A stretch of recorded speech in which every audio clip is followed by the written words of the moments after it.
It's so weird to me because the Democrats have become subsumed in this carbon orthodoxy, and you and I have talked about this. What that's done is it's forced them to do something that you should never do if you're an environmentalist, which is to commoditize and quantify everything. So everything is measured by its carbon footprint, how many tons of carbon it produces. And the reason that we protect the environment is just the opposite of that. The reason that we protect the environment is because there's a spiritual connection.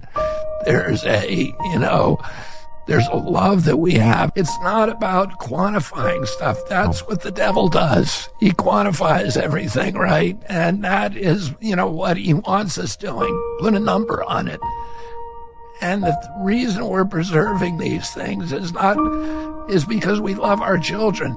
God talks to human beings through many vectors, through each other, through organized religion, through the great prophets, through the wise people, the great books of those religions, but nowhere with the kind of detail and texture and grace and joy as through creation. And when we destroy nature, we diminish our capacity to sense the divine, to understand who God is and what our own potential is and duties are as human beings. And that...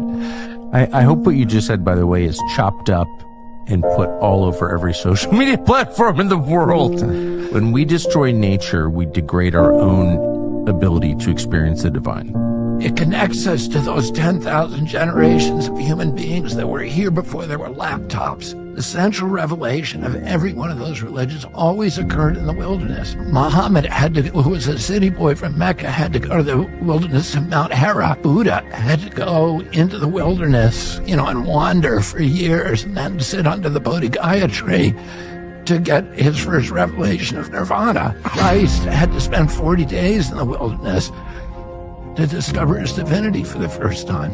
And his mentor was John the Baptist, who lived in a cave in the Jordan Valley and ate honey of wild bees and locusts. And, all of Christ's parables come from nature. I am the vine, you are the branches, the mustard seed, the little swallows, the scattering the seeds on the fallow ground. Because that is where we sense the divine. God talks to us through the fishes, the birds, the leaves. They're all words from our Creator.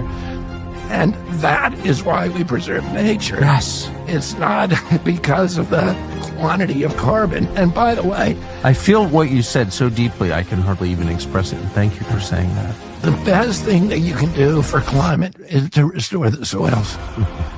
The soils are the solution to everything. The soil will absorb all that carbon, and it'll absorb the water. It'll stop the flooding. It'll give us healthy food. And that's what our national policy has to be.